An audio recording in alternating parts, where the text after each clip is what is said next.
I went to a wedding. My brother and his now wife, Ashley. He calls me on the phone and he's like, hey, Dylan, I want you to be my best man. I get up there. I realize like my speech. I'm like, hey guys, I think this is going to be like way too long. As I'm saying that was like my first words out of the mic. I like hear my voice in the mic and it's echoing. And I'm like, oh my God, dude. Oh my God, this is real. Oh no. And so I start like tunnel vision happens. For some reason, dude, I had my whole script. I've been practicing for hours. I just start to audible, dude. I audible, dude. It was fun. I was like, Omaha. I'm like, Patrick, Omaha, never seen him cry. This is crazy. You just cried. And oh my God. After I say, hey everyone, my name's Dylan. If you don't know me, that's your loss. That was my like, because I heard you got to open with a joke in like the first 5-10 seconds. That'd be good. I go, hey everyone, my name's Dylan. I'm like, that's not the line. That's not the line I had. I skipped the line. Welcome to the Smart Nonsense Podcast, where we talk about smart nonsense. We're here. We're in person. We're in New York City. Dude, this city, I can't handle it. So I have a budget every week. Basically, I budget everything out because I got OCD, and I'm able to spend $700 a week. That's like guilt-free spending. That's on food, that's everything, experience, whatever. The week starts on Sunday. I fly into New York on Sunday. I spent $1,000. Why? On Sunday? On Sunday. My whole week's gone. I'm broke, nigga. I'm broke. How'd you spend $1,000 on Sunday? I don't even remember now. It's Tuesday. Well, yeah, you got to watch out for the cab. That'll be $100. Oh, I got a bracelet. I got a bracelet with my girlfriend. Oh, that doesn't count, dude. It does. A bracelet with your girlfriend? That little Etsy bracelet? That should be $25 max. Woo! That's cool, dude. Now you know why my bank account is officially at zero. No, it's actually... Oh my God! Okay, it's happening. Everybody stay calm. What's the procedure, everyone? What's the procedure? Stay calm. My point is, yeah, I didn't put the Etsy bracelet with my girlfriend in the budget because it doesn't count. But the food, the dinners we're going out to, the drinks, we went to like 3 different bars on Sunday. Went to a comedy show. Could talk about that. Oh. Expensive day. My life's a comedy show, dude.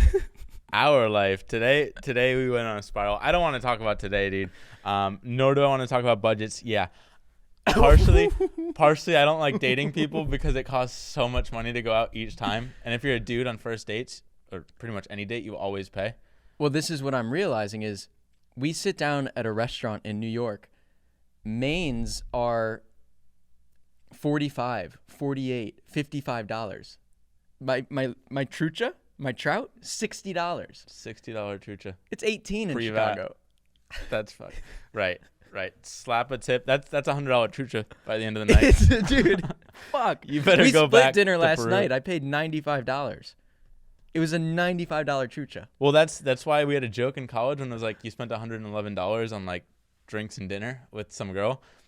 Now that's like bare min. That's like personal bare min. So like you're splitting it. It's always $200 minimum eating out. So I don't. That's why I eat sweet green every day for $13.95. I didn't realize when we were remote, but I could see it with my own 2 eyes today. Like, you really planned your whole morning around sweet green. And then you came into the studio at 10:30 and ate your lunch. I don't know why I was surprised to you. I woke up at 9, like 8:50 today. And I'm like, fuck, dude. Because I know I got 2 hours before I can go to sleep. So I'm like, what do I do for 2 hours? Listen to a podcast. Oh, yeah, podcasts are good too. Yeah, I took a shower. You could writ. Just watched some Kelly Wakasa videos. Oh. Could have writ, but I don't do that. No, dude, I got things that I want to talk about that are not business related. More so personal development. Okay. Did you say we talk about smart nonsense? Yeah. Oh, nice. Okay. I went to a wedding. Oh. I went to a wedding for my brother and his now wife, Ashley. Beautiful. Easy, Ashley, dude. For the OGs, they know I have a crush on another Ashley. She's taken as well, though. So I've known about this wedding since it was first declared when he bent the knee and proposed. And this was about 8 months ago. So 8 months ago, he proposes. Then he calls me on the phone and he's like, "Hey, Dylan, got this wedding coming up. I want you to be my best man." Now, right. This is a true listeners callback episode. You know that my instant reaction was one, panic, immediate. I'm gonna have to give a speech. I know the best man speech. Don't want to give a speech. Don't like him. Don't know him. Don't know. That was part 2. My bad. Don't like him. Don't know him. He's my half brother, 20 years older, basically, technically 19, but didn't grow up with him, so don't really have many stories about him. And I thought, like, you just get on stage and tell stories for like 5 or 10 minutes or however long the speech is. So I panicked. I said yes on the phone because I was under pressure. Immediately called my mom, and I'm like, "Mom, I can't do this. Don't know the guy. Don't know weddings. Never been to one in my life. I don't know how this works." And she's like, "You never been to a wedding?" First wedding ever. Oh, wow. No idea how they work. Yeah. So that was all part of the experience I'm getting to. But basically I told my mom, like, I don't know who my brother is. Does he not have better friends? She's like, "No, he doesn't have better friends. They're all roofers and they're all inbreds." We talked about him. Right. And I saw him at the bachelor party, which I was supposed to organize and I didn't, but it still happened. So rock on, good brother. Basically, I had panic attacks pretty much every day. Like, not full-blown, but, like, every day in the shower. It's like, what's your number one shower thought? It was always like, fuck, I really got this speech. The in 5 wedding months. speech, okay. It was eating away at me. But then, like, 3 months ago, I'm like, I can't let this destroy me from the inside out. Yeah. All I got to do is be like, I am going to worry about this 24 hours before the wedding. That's how I would do it. Just like, it's not happening tomorrow. Not in my mind. Oh. Yes. Alternatively, you could have said, "I'm going to worry about this for 24 hours." Oh. And well, I just put that at the end. Yeah, but then it's still kind of probably in the back of your mind. It was. Probably should have just squashed it right away. I don't think I could have, though. Okay. It would have been festering regardless. I just kind of shifted my festering to later on. And it's kind of how I approached college or high school or anything. I'd always just cram right before the exam and figure the fuck out because there's the deadline. Now, this worked for the most part. I'd like jot down little shower thoughts that I would have in the meantime of like, here's a little story I could potentially tell. That worked. Let me just set some context here. I missed some context. Why am I so deathly afraid of public speaking? Yes, good. Hey, this is the Dylan podcast. We bring you here, but it's for me. It's just for you to air out your your life. It all comes back.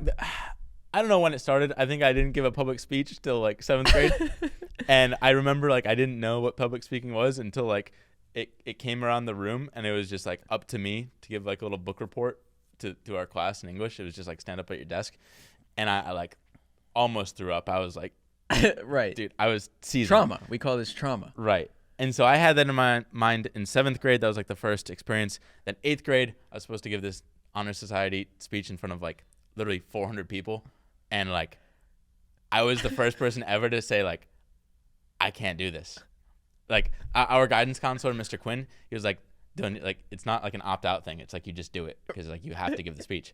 And no one's ever not been able to do it. Right, in the history of the school, he said it was like 35 years. He's like, in 35 years, not 1 year have we missed you giving the speech. And so I told him no. He tried to scare tactic me, where he's like, I know you said, Dylan, that you don't want to do this.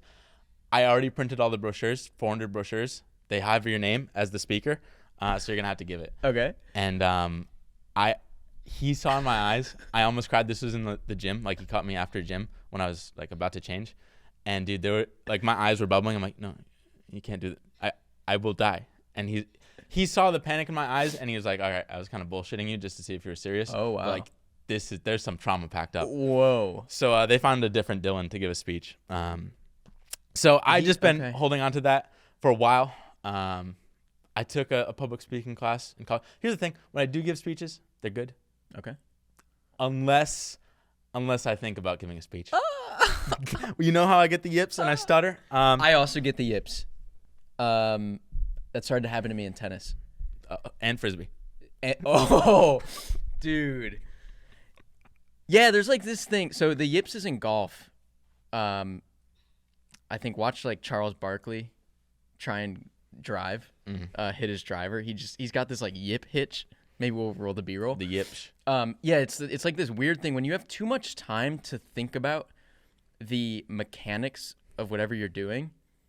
You just like you short circuit. Actually, we were in a podcast with the people from vidIQ like a couple weeks ago, and maybe you didn't notice it, but I was trying to rattle off that Disney quote that goes, "We don't make movies to make money. We make money to make more movies." Nailed it. Now, but I got the yips, dude. All the wires just fucking right. They all cross, and you forget how to breathe. Yeah. Well, the thing is, that's okay if it still sounds like you know how to breathe. Right. But when you can hear the wavering in a voice, which it would happen to me, I'm like, I can't do that, because then you start panicking and it's just a monster. It's a gnarly feedback loop. Same in piano. You'll be performing at like a recital, and if you're nervous about, like, if you start to go down that yip spiral, your leg might start to shake, and then knowing that people can see your leg or your hand shake causes them to shake more. And it's a downward spiral to nowhere. That actually, the last time I had to like semi-talk was when we went to the Philippines with the team, and like I was like, oh no, my voice is shaking. Really? Shut down. Well, so that's the weird thing is no one actually notices. Maybe you notice if you're like I'll see a piano player shaking, for instance, because it happens to me. It's like the pot calling the kettle. It's like if you see it, you got it or whatever. Just all the idioms. You see it, you got it. But like my parents would never see me shaking. Yeah. Well, sometimes you do hear it in people's voices, but it happened to me there. Okay. So that was my last experience. I'm like, that was rough. So coming in, whatever, push it off 24 hours before. Now we get to 24 hours, right? Wedding's tomorrow. I'm like, all right, haven't thought about this speech at all. Basically the whole day, like I didn't even think about it. Basically, I had like 12 hours before this speech. Yes, sir. To figure it the fuck out, because I stayed up till 3 a.m. trying to do this. I realized like I was trying to write it out with some stories. I couldn't write it. I don't like people reading speeches either. So I'm like, right. I'm just not gonna write anything. I'm just gonna like talk to myself. I like talking myself through stories. So I'm going through. I'm just like riffing different things. It comes together. There's something there. I'm like, that's sick. We now go to the venue. Let me think where the storylines come together. You texted me, you were like, it's coming together and I'm feeling good about this. However, it's 4 minutes long. I think that's okay, no? That's fine. I think. Oh, yeah. I had like all these stories and I realized like one story fills 4 minutes. It's like one decent story with like so your point was actually you've got way more than you need. I made my mom cry because I didn't have any stories. It's like one story. This toast. It's like one decent story. Wait, why did she cry? She cried because I'm like, I have no stories about my brother. I don't even know the guy. Does he not have friends? Oh, and you made her cry. Yeah. Oh. Well, she was. Yeah. That's my bad. So, all right. Speech day. Dude, I don't know what I want to say here because it's like 5 days after the speech, so like the emotions aren't there as much. But like, gotta get it out of you. I'm the trauma. You gotta unpack it. I'm at the. I go to the wedding and like I know I have this speech, like I have to memorize it, and I'm like, I just created it a couple hours ago, so I'm like basically pacing around the wedding and like I'm hiding from people. So like I've seen that. I'll go to like say hi to people just to get like bare min interaction to be like, oh, I'm going to speak to you soon, and then I'd like fucking scurry into the little like groom's room or whatever you dress, and I'd like hide from people. They'd be like, Dylan, what are you doing here? I'm like, oh, I'm just going to the bathroom, and I'd be like talking to myself in the mirror. When they leave, or I'd like someone would come in the groom's room to go to the bathroom, so I'd like go to the like bride's dress room and I'd hide there, but then someone would come in and I like feel sketchy, like peeping Tom, yeah, dude. I'm like, in I'm the not peeping bridal Tom, suite. I'm just right in the bridal suite. So I just did that for hours and hours, where I just like pop down, say hi, and then run away. Not fun at all. Not fun. And I went into the yard because people were like catching on, so I like wanted to go somewhere different and like pace and talk to myself, and like I went and you could see like the long tables for the wedding. And so I just like stare at the tables and talk to myself and like imagine people being out there. Dude, it was miserable. It was no fun. And everyone's seeing you do this and you're going to speak there. Well, they're not seeing because I'm hiding. Oh, you're hiding. I'm just hiding. scurrying around. They just think I'm going to the bathroom and like, mouse. yeah. The wedding mouse. I like pretend to talk on the phone when I see people too. It's crazy, dude. It's Dude, so crazy. you need a therapist, dude. You gotta unpack this, dude. I was really stressed, but I like to be over prepared. So literally, I do this speech like 100 times to myself, and it's 4 minutes. So you do the math. And this is all between hiding, and so finally, like the wedding comes. I don't know how like the events work either, so I don't really know when I'm gonna talk. So I'm like asking people. I'm like, hey, when do people give speeches? Probably late, right? Like, Yeah, it's not at the ceremony. And It's like, gonna be like mid-dinner, probably. right. There's mingling. It's like after the hours ceremony. later. Yeah. So now I'm just like, I don't get a chance to practice because we go through all like the fugazi and the dinner stuff, and we sit down and like finally it gets to speeches, and it's like all the people in the room. I don't know any of these people because brother side of the family and other side, but like basically, hey, my bad, I got soccer, huh? Yeah. Well, yeah. Where do I want to go with this? Okay. So I don't know the events, but like basically they're like, hey, we're going to start giving speeches. First one up is like the bride's dad, or whatever they call him. So he goes up, gives a speech, but it's literally like 40 seconds long. And now I start to panic because I'm like, my speech is like at least 5 minutes when you hold for applause. And so I'm like, I get up there. But I understand why you started to panic. I would want to be on the side of, like, the bride's dad probably didn't prepare at all. And he's just like, oh, thank you. And it's just like not memorable. Right. So I would want to be on the side of like, all right, my thing's 5 minutes. It's tight. It's funny. I prepped it. It's good. I've never been to a wedding. Yeah, so you've never been to a wedding. Like, oh right. shit, we're just doing toasts. I thought this was like speech. Right. So now I'm panicking. Okay, you don't have any context. So they call me up. I thought I went last. Like I was just like, I didn't know I went second. So now I'm like a little frazzled. I get up there. I realize like my speech. I'm like, hey guys, I think this is gonna be like way too long. And then like, as I'm saying that was like my first words out of the mic. I like hear my voice in the mic and it's echoing, and I'm like, oh my god, dude, oh my god, this is real. Oh no. And so I start like tunnel vision happens, and then I just like, for some reason, dude, I had my whole script. I've been practicing for hours. I just start to audible, dude. I audible, dude. It was fun. I was like, Omaha. I'm like, Patrick, Omaha, never seen him cry. This is crazy. You just cried. And oh my God. So, dude. Not the audible. It's fucked. It's fucked. So I'm realizing I audible. I look out to the crowd.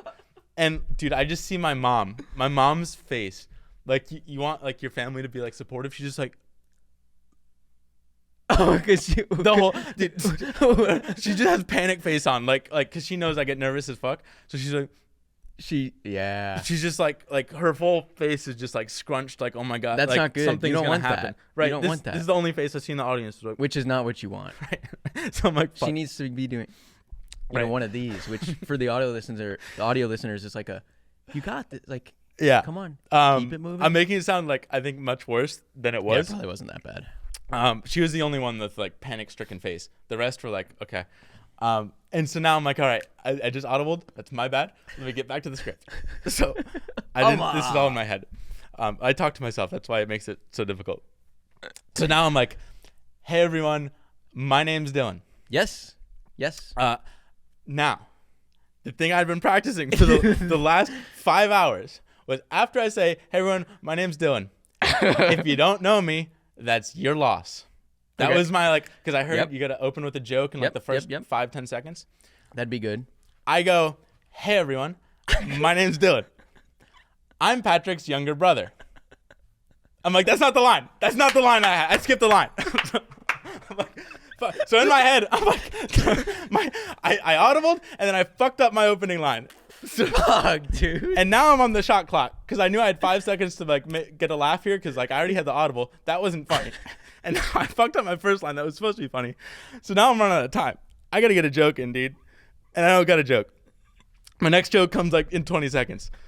So it's fucked. So on the fly, you're like, now I need to get a joke in. Right. Which is improv. Right. And I don't got one coming. But the one, my next joke, that was supposed to be like the layup. The like, if you don't know me, that's your loss. I missed that one. I missed the layup. That's fine. I can like play defense, come back. But what happens is the next joke, I've been really struggling with it. This is like, I missed the layups. Never mind the fucking half court 3-pointer, dude.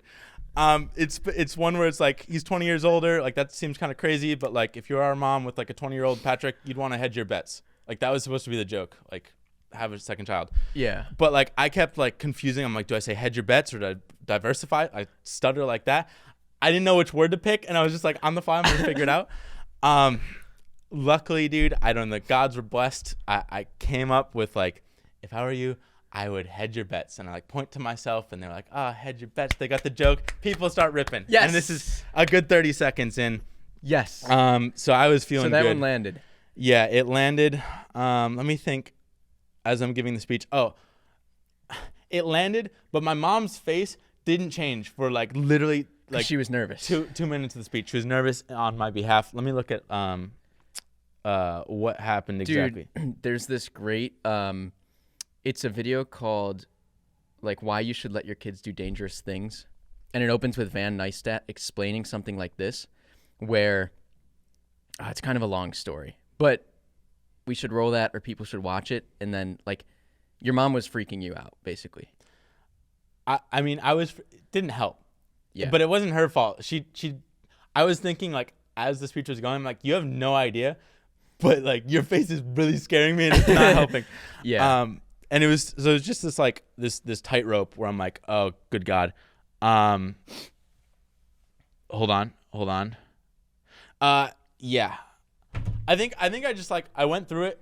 My voice wasn't shuddering. I was just kind of like calm, cool, and collected. I wasn't like over the top excited, which it could have been like better. But basically like by the end, I just wanted to nail like the last statement because I'm like the last thing could end. Yep. Well, so that was like the only thing that I was concerned about. But I came and I'm like, here's to Patrick and Ashley with the happiest and longest marriage. Oh fuck, I fucked it up right now. Something like that. I didn't want to do what I just did. Somehow I like said it right. No jokes. No jokes. Just like just something to cheers to. I don't know, dude. There was a lot where like I thought I wasn't talking about Ashley enough, and then I like forgot my lines for Ashley, but like you couldn't really tell. I kind of improv'd it. It was probably fine. I survived. Basically, what happened after, everyone was like, "Oh my God, to my brother, like, dude, your little brother's speech was like awesome. Nice. It was sick. Like I think it was actually a good speech. It could have been better with like emotion, but I wasn't nervous for it, so it was kind of sick. Other than like my mom finally lit up by the end, because I was like roasting my brother for a lot of it, like as you should. Yeah. But like, I think they were good roasts. I wish I could put them. But basically what happened was the bride's dad, he got up there and just forgot his entire speech. Before you? Yeah. So he had like a 4-minute speech too. He got up there and he's like, said one little thing like, I remember when you were a baby, and then look, here we are. Clammed up. Like, just gave it up. And so that made me feel a lot better. I'm like, hey, we could be good at this thing. One thing that I did fuck up was I didn't know what to do like at the end of the speech. I think you were supposed to like hug them or something. I just kind of stood up there awkwardly, so it was kind of a tough. Hey, you win some, you lose some. Tough landing. But dude, let me say one thing. Sometimes, dude, you gotta face your fears. Oh, Cardaloo. My bad. That's my great, bad. dude. The wedding episode, Wedding Crashers. No hot girls there though.